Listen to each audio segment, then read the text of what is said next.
Hi, I am Lao Wu. Recently, one phrase has suddenly become popular: loop engineering.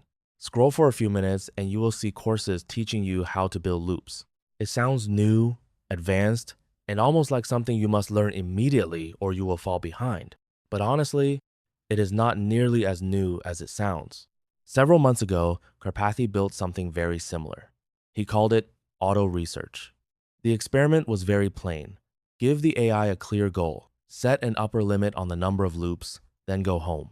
Overnight, the AI edits code, runs experiments, checks the results, and repeats.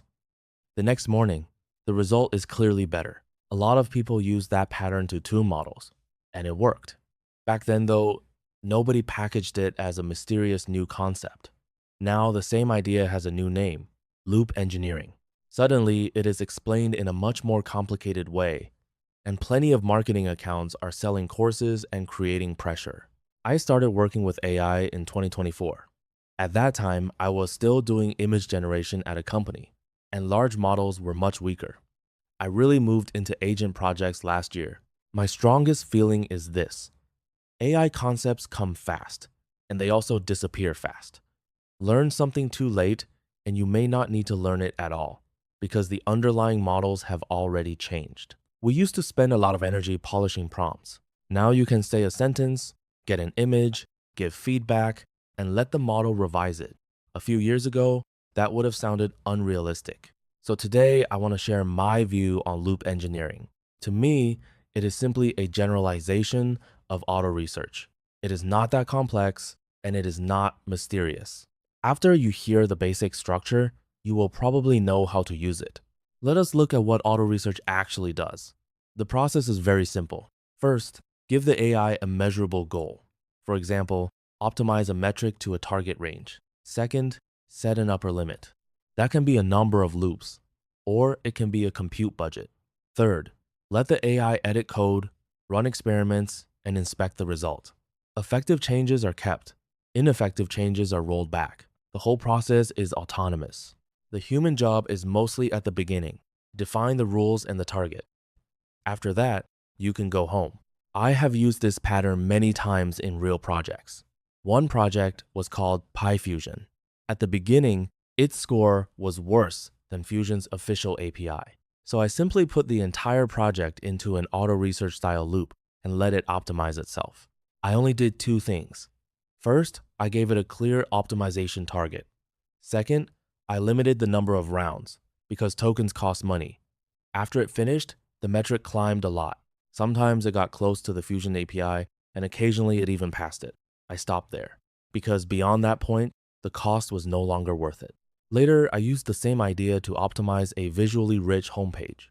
I asked the agent to show performance metrics in the upper left corner of the screen. Then I set a target: improve overall performance by a certain percentage. After only a few rounds, it had changed the code and produced an optimization report. The improvement was real. At this point, you can probably see it.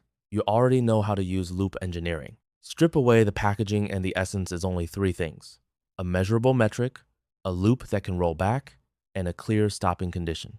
That is it. The entry barrier is not high. How do you start? 4 steps. First, put the project under Git. The agent will keep changing code, so you need a clean way to roll back. Second, define a clear and observable metric. Accuracy, latency, conversion rate, SEO score, all of these can work. Third, write the instruction clearly. Tell the agent what the goal is, what it may change, what it must not change, and how many rounds it can run. Fourth, set a loop limit. Do not let it burn tokens forever. When it finishes, you should get both an experiment report and an optimized result. And this is not only for algorithm tuning. You can use it for website performance, SEO, geo, content optimization, and even feature iteration. Remember one sentence: if it can be measured, this pattern can probably run on it. Finally, a personal thought. Loop engineering sounds new, but Karpathy had already shown the core idea months ago. Now it has been repackaged and amplified by marketing, which makes people anxious and more willing to buy courses. In my view, it is auto research naturally extended into more scenarios. People who really use agents to build projects are usually busy doing the work, not rushing to sell the term. AI changes too quickly. Instead of chasing every new phrase, put your energy into projects that can actually ship and can actually be measured. That is it for today. If you are using a similar method or if you have questions about implementing auto research, leave a comment. If this episode was useful, like it and follow. I am Lao Wu. See you next time. Bye.